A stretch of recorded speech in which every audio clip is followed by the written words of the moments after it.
Chunya obedo gi mor e okinyi machielo mar tich abich ma Jehova Nyasaye omiyowa nyadichiel. Onge gima ber kata malong'o made wawachi ni wayudo kata wasetimo momiyo wayudo chiemo chal kod ma. En ng'wono maduong' kendo en hera ma Jehova no omiyowa. En tich abich machielo e okinyi ma an Pastor Benard Otieno ma wuod Wiso kore manyakwarore abiro kaka pile tich abich, kendo Nyasaye omiya thuolo mondo awuok kodi gokinyi kapok iwuok mondo iringi mondo idhi e tijeni. Happy ber inwang'o gweth mar okinyi kendo igombo di mondo iwuok kod gwethni. Kamibete no betie kendo iwinji wach makelo ngima ma Nyasaye okelo kokadhe lewa e kindeni mar okinyi. Kendo in ikawo thuoloni makende, Nyasaye mondo gwedhi, Nyasaye mondo riti. Adwaro ni mondo agoni erokamano kuom odiechieng' maber ma Nyasaye omiyowa, ma in bende yie mondo ichaki mondo iyudie gweth malong'o mar okinyi. Adwa nago erokamano nyithi Nyasaye mosechung' kod injili kuom ndalo marabora, kendo Nyasaye mondo ogwedhi kamoro amora ma gin pie.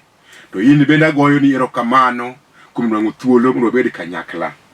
Adwaro ni mondo ago erokamano mathoth ne famili mara mosechung' koda e wach ni jaoda Mary Atieno kod nyithindwa duto ma Nyasaye osegwedhowago.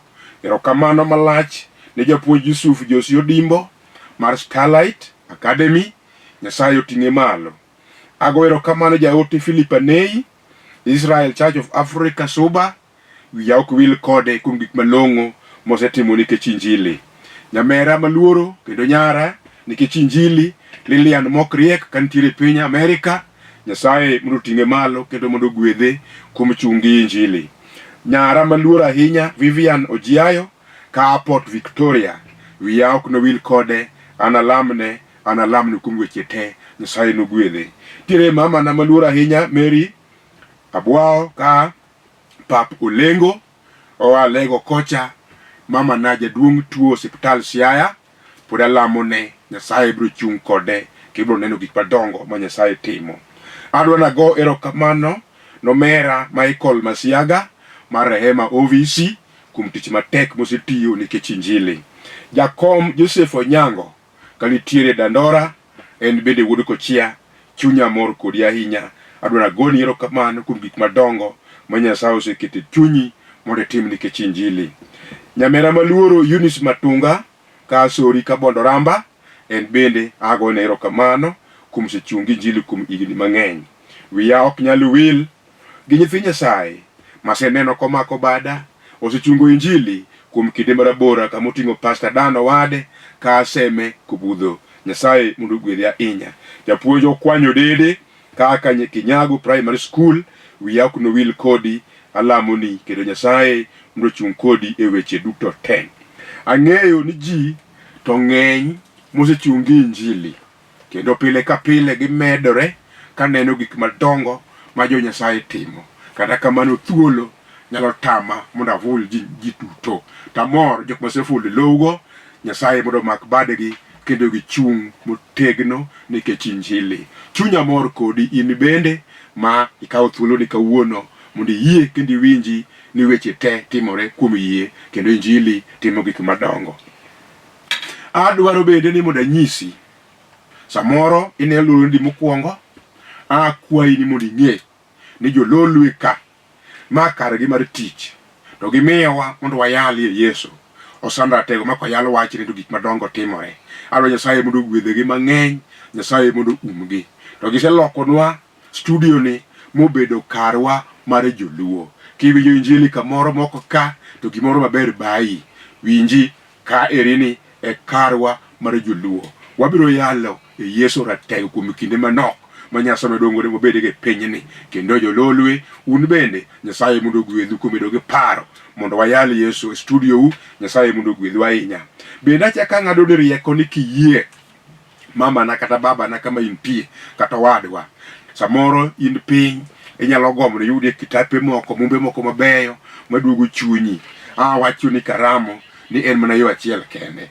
Kawa sime win godo kanyo no, tidhi kama ondik ni message kama iore ote no, to kichopo kanyo tindiko ni Bible.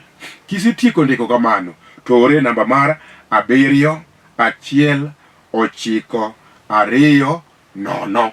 Kioro ibiro yudo mumbe moko malong'o, verses mabecho mabiro hoyo chunyi, ibiro somo gi ka chunyi mor. Kata mwadwa somo sani nitiere kanyo, ibiro yudo. Nyasaye mondo gwedhi kitimo mano. Gino kae bana siling 3 ne ndigi, leo kata pesa mo malong'o siling 3 kende, te yudo gik mabecho makisomo to miyo nying Nyasaye duong'.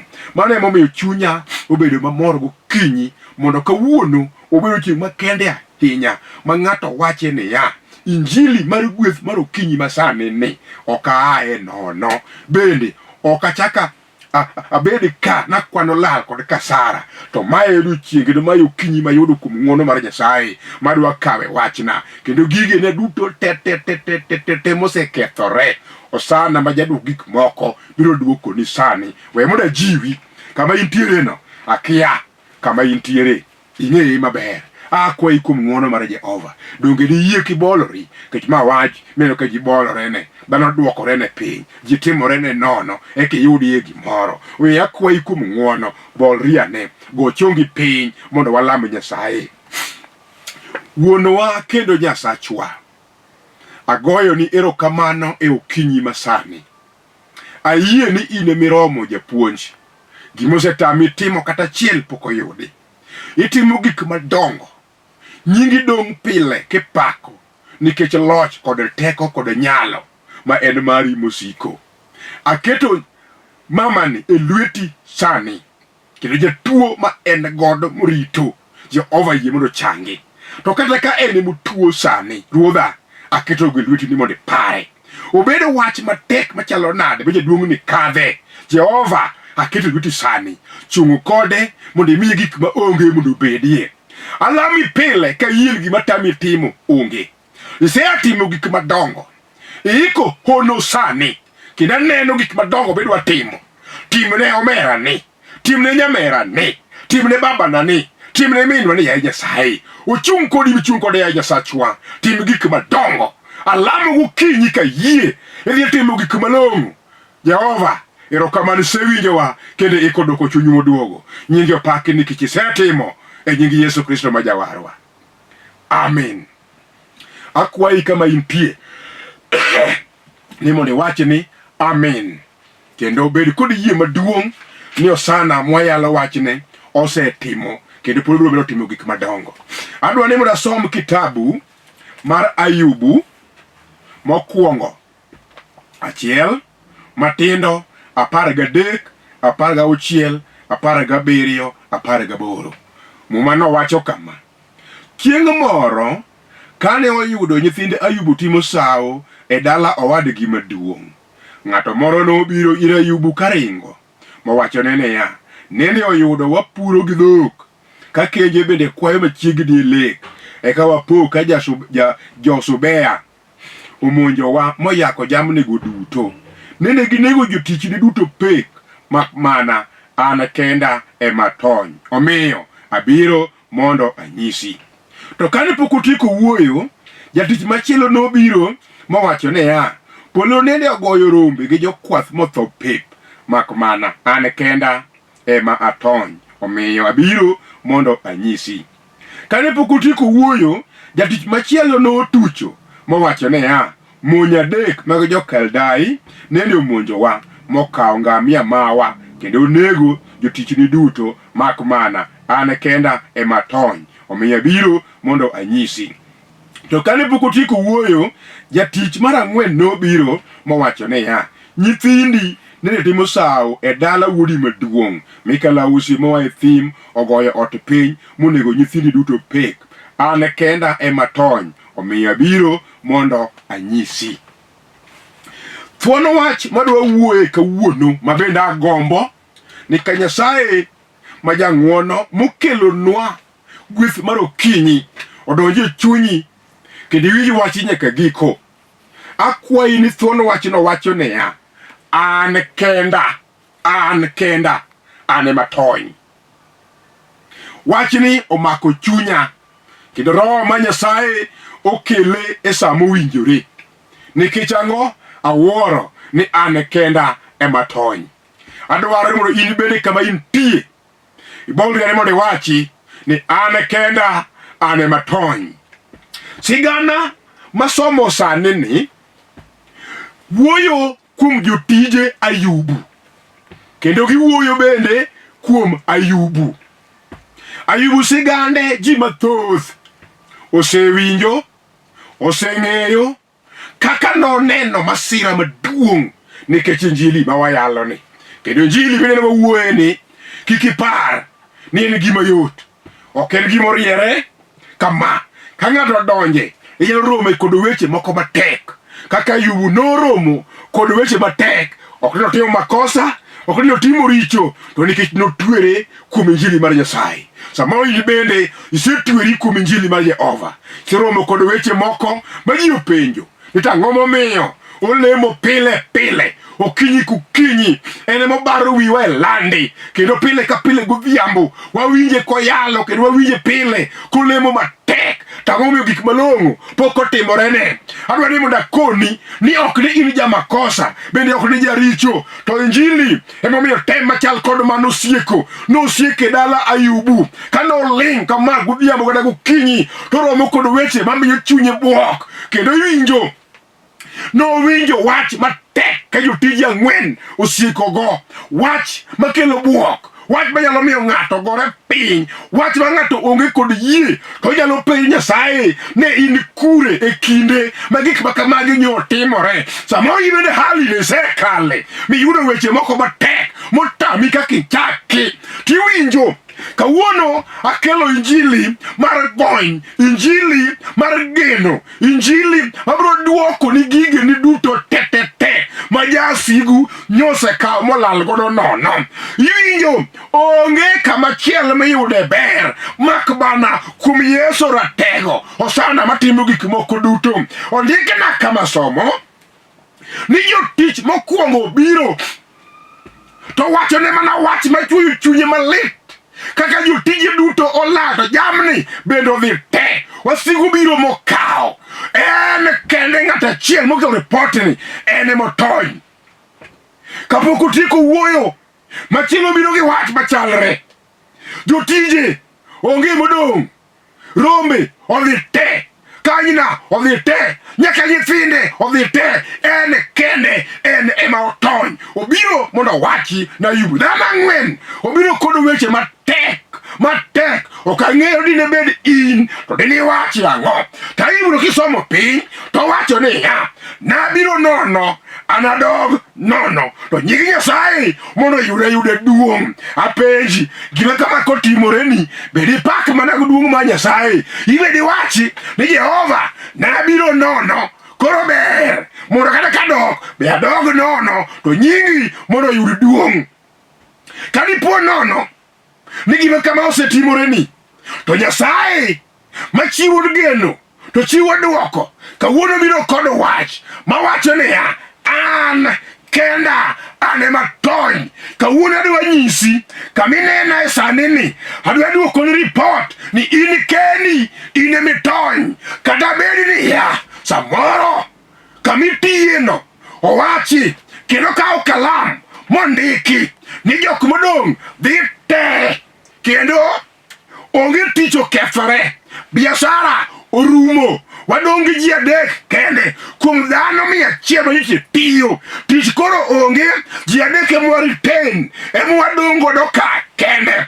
Awacho ni karamo, in minena sani ma in kod yie maduong', kambino in ema idong'ie, kendo promotion nimiyo ji kowachi ni miyo ji 2 kende. In kendi in Ema Atony. Nikech ang'o? Nikech injili. Kata obed tuo marach momako gweng', kata momako dala, kata momako anyuola, awacho karamo kokalo kuom remo mar Yesu ratego, in kendi miyie kuom injili in Ema Atony. Awacho anyuola uno, kata nyithindo ne onge modhi sikul ka gichako gimako iye ka gin e klas 6 gibolo piny kanyo, yawuoyi weyo sikunde gi klas 8 koserem, to we awach ni in kendi in Ema Atony ibiro bedo gi digri maduong' nikech nikech ang'o yie kuom injili ma wayalo ni. Awacho ni kata kwaru kata wuoru kata ng'awa kata wedeni nonindo kuwe wiye od lum moro matin moluorore maka koth chwe to ubete kona kamoro to ochiko pi e dier ot ka ji ochayou kaka monindie malong'o onge. Awacho ni mano notimore ne jogo to in titony. Aneno kuom injili idhi gero ot marabet kata mag jomoko nokwame lintol kata moko nokwame foundation ito mari no itony biro rumo minindie nikech ang'o injili nyalriema, injili magwedho, injili mating'o malo, injili matimo gik madongo biro timore ni sani. Ok ang'eyo chandruok mikale kata obed tuo ne ujala motieko chutho ma ji okoni wang'eyo mondo to tuo joka ng'ane. Adagi wach ni tuo joka ng'ane nikech in itony e wachno nikech injili onge gima notimi. Yesu mwayalo wachne ni ene motony gi jodhoho moko ang'wen, ene motony gi jomoko mamuofu kata bedi muofu ni ne ng'eny to iwinji e piny Jeriko oyude moro to monwang'ono otony go mochako neno. Awacho ni jodhoho moko mane ok nyal moko notho ka dhoho nego to awacho ni karamu moromo kod Yesu ni to wacho niya an kenda an ema tony. We mondo akoni mama moro ywago nyathine kodong' ka en chi liel to dong' kod nyawuode achiel. Wuode nomiye mor owacho niya kata wuod parwa nosetho madong' makenda kama kata kamano an kod wuoyi wanyalo goyo godo mbaka ok adong' kenda e dala.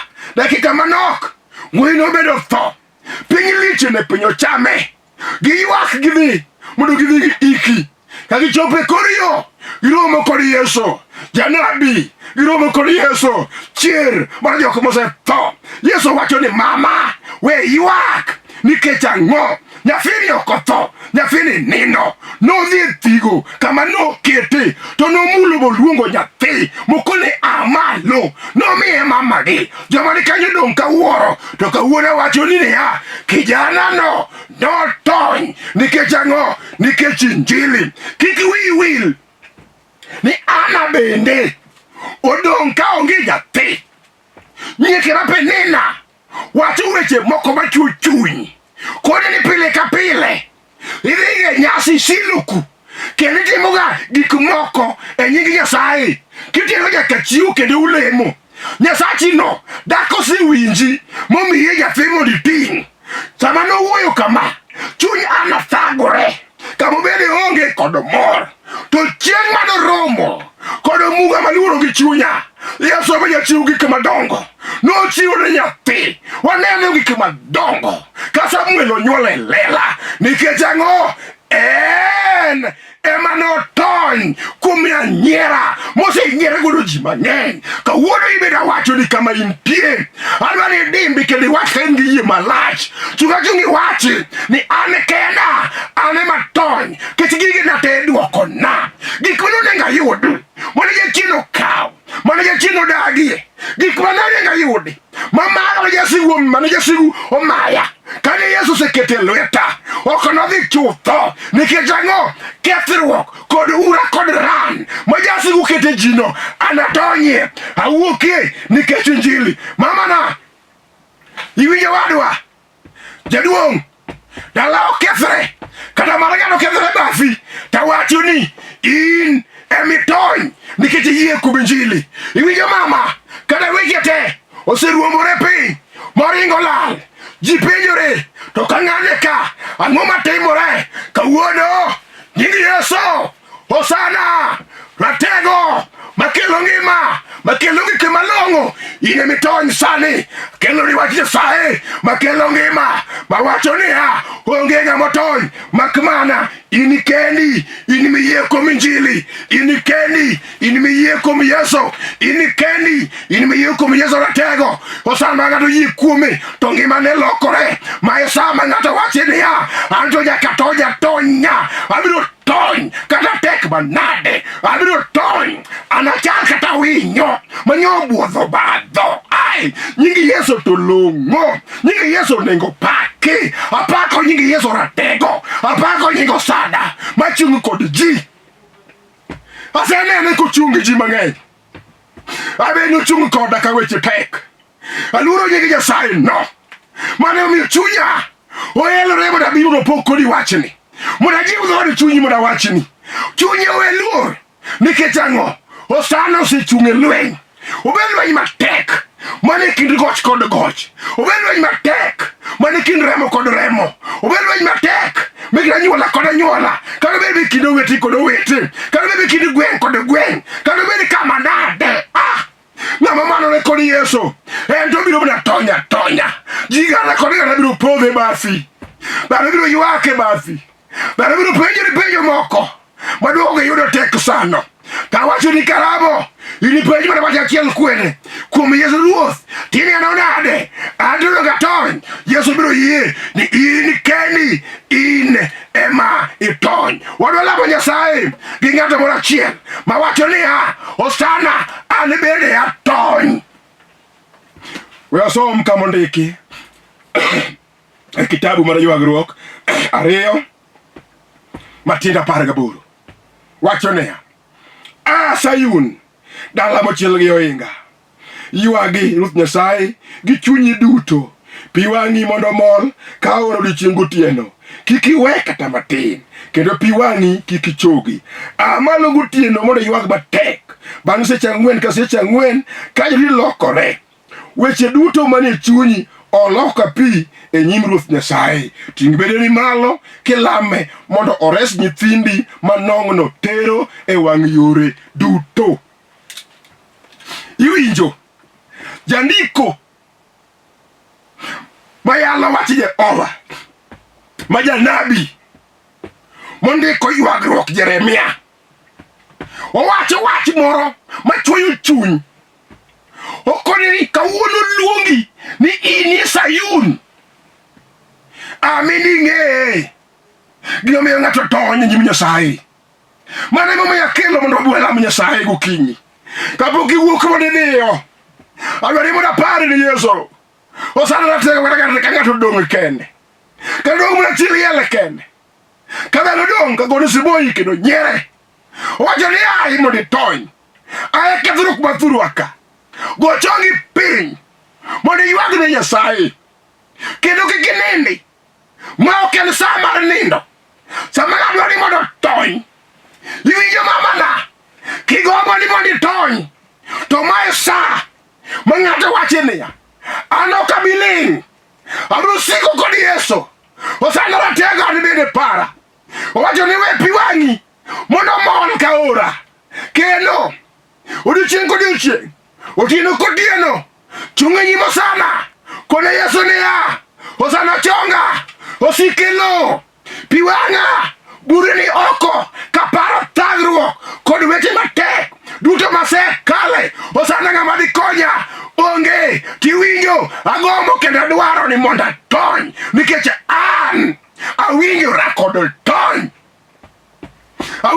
tony mamana awacho ni kik iluor iwinjore gi tony in ema dhi tony winjo wadwa kik iluor kata gino nomako jalcha mafuanda molal godo nono kawuono e nying Yesu ito ok odhi maki mafuanda nikech injili ma wayalo olo chunyi oko kone Yesu gik madongo midwaro e nyim Jehova kendo mavisa madhi loka owacho ni karamo kokalo kuom Yesu ratego jomoko nofel mane ok odhi nomanyo kagego opportunities moko malong'o mabecho negidhi somo gik madongo kata kama notamore gi manyo visa motamore ikawacho ni karamo chutho idhi yudo midhiyo min mang'alri kar medni midhi som gik madongo biro konyi pinyni awacho ni niya kata bed jomoko nobiro puothe to tho duto te e nying Yesu ratego midwa chako Nyasaye biro timo ng'wono koth ni chieng' biro biro e sane awuoyo nade awuoyo kuom Yesu ma ok we nyithinde lal nono anene ok oweya kane piny dong' koda osana ne ok oweya kane piny onyiera, Osana nomako bada. Omiyo anyalo wachone gi teko mang'ongo, nikech pod entiere, pod ongima. Anyalo wacho gi dwol maduong', Osana ane matony e dala jokoriamo, Osana ane matony dala jokore, Osana ane matony. Nikech ang'o? Ayie kuom Injili. Adwaro ajiri kama intiere, ibende wachi ni anyuola waka ane matony nikech Injili. Abiro olo chunya oko, pi wang'a nochwer kayalamo Nyasaye maratego, kendo kawuoyo kuom Yesu. Osana matimo gik madongo, aseneno gik madongo ma Yesu timo. Oiko mari sani, geno yudo ono ma Jehova timo sani. Chunya ogeno Jehova no, oluorogo nikech pile ochung' ewi loyo, obotimo ni gik madongo. Aluoro nying Nyasaye. Osana to pod ngima, Osana pod nitie, owuotho kod bat motimo chuma ma korieyo to gik malong'o timore. Awacho ni karamo chutho, nyamera kama intie pok okethore manyalo moni tony. Sa pok orumo manyalo moni tony. Piny pok orumo manyalo moni tony. Mae sa malamo ni Nyasaye mondo itony e wachno. Kata ndoa ni mokethore ma osepogoru, ka ng'ato dak kocha, iti dak koni, ka ng'ato yanyo wadgi kendo luongi ni guok mok nyal. Awacho karamo chutho, iwinjo ndoa no biro losore. Awacho ni karamo, kata dhieri mochung' kaka chiemo onge, iti tony kech ok nonegi. Kata duk emosieko miwuotho duka jomoko nowuotho, kawuono awacho ni iti tony, ok ni wuoth duk. Ang'o miyo an gi chir machal kod ma? Nikech Injili maka Jehova, nikech Osana, nikech japuonj Yesu kowacho en ng'ama ditamre. Sama osewuoyo piny duto kod polo bedo joneno ni jaware mowacho. Kawuono koro wach kuomi, owacho niya, in emitony. Kijana itony, nyako itony, mama na wachiliel itony, owadwa itony. Miendi yie kuom Yesu ratego, miendi yie kuom Osana mondo man gik malong'o. Asayi godhiambo gokinyi masani, aluongo nyingi pile, sa asaya mapari e lamo, tawuoyo kuom Jehova. Kane kitanda mar midekre, ok initho e kitanda no, nikech Jehova wacho ni to itony, ibiro aye wuode kanyo midog dala. Mana mi awuoyo kuom Mary Abwao, kana jaduong'no ni Siaya, ibiro dok dala kongima. Akoro wach moro maduong', jaduong' Abwao biro dok dala kangima, nikech alamo ne Jehova en otony, obiro dok dala, gima notame onge. Mino yugisa wacho ni kata weche moko gajre kuom nyithindo, tawacho karamo chutho, gibiro dok dala ka gingima, onge gima notamgi nikech gitony. Ginto gitony, in bende itony. Iminena sani Jehova miyo iyudo thuolo mar tony. Minigo chongi piny kama intie mondo walam Nyasaye mondo itony e kethruok mar thurwa ka. Iyudo kama didhiye mondo waje Jehova ni ya Jehova an bende atony. Nyasaye mondo ogwedhi kigo chongi piny walam. Wuonwa kendo Nyasachwa, Osana ratego, chunya ogeni mang'eny, imiwa geno manyoserumo kendo iwacho ni wan ema watony. Jomoko dhi, jomoko rumo, jomoko lal, to wan watony nikech Injili. Wiye mama ni bende kikuri jok motony. Weye kijana ni onwang'ore kikuri mar oganda motony. Weye jaduong' ni opoko nwang'ore e kikuri mar oganda motony. Timne ng'wono maduong' mak bade ya Nyasaye. Gole okethruok mar thurwa ka, tibed kode weche te. Alamo kayie gokinyi ni setimo e nying Yesu Kristo ma Jawar. Amen. Kama inti wach na amen. Nyasaye mondo ogwedhi. Wach mogik niya, an Ema Atony. Omiya biro Yesu mondo awachni ni gik moko te mayandi koro kuoma osetimore. Nikech ang'o? Ni mako bada man ema atony. Jehova Nyasaye mondo ogwedhi ahinya. Awacho kachako niya, an Pastor Benard Otieno ma wuod Wiso manyakwaro ka Wiso ai piny kochia to sama wuoyo ni andandora kai ayalo wach Nyasaye e kanisa mar Foundation of Eternal Life Church Dandora Phase 5 ka Nyasaye mi thuolo bi mondo walam Nyasaye aketo namba na kanyo mondo igo ka wach buru ni pi wana wuoye wana jadiliana wana ng'adre rieko wana lami Nyasaye amor gi duoko majiruto kelo na kalamo ne gi Nyasaye ibere Nyasaye mondo gwedhi omiya chung ka mondo wach ni niya namba no ng'ata madwaro gweth to timo misango kanyo onyalo oro gima en go mondo Nyasaye ogwedhe. Jehova pod ngima, ng'ata motiyo ne Nyasaye to ok noywaga ng'e Nyasaye noting'e malo giminwang'o kata tin Jehova nogo mondo chung' kodi kendo medni mang'eny nikech ang'o in emitony Jehova mondo tony kodi e weche duto. Iwinjo kama wantiere no wan gi jotich Nyasaye Ruth osewalonwa wan kod Henricus Otieno ma wuod Awuonda, wan kod Barnabas Ouma ma wuod Otieno, wan kod Alex Okelo ma wuod Oyule, eka wan kod Bishop marwa Julius Otieno ma wuod Odondi. Bi warwaki kanisa wabede kanyakla wadi Nyasaye kanyakla wapuonjre kanyakla mondo sana ochung' kodwa e kedo nikech ang'o wan in an wan ema watony Jehova mondo ogwedhi ahinya nikech itony.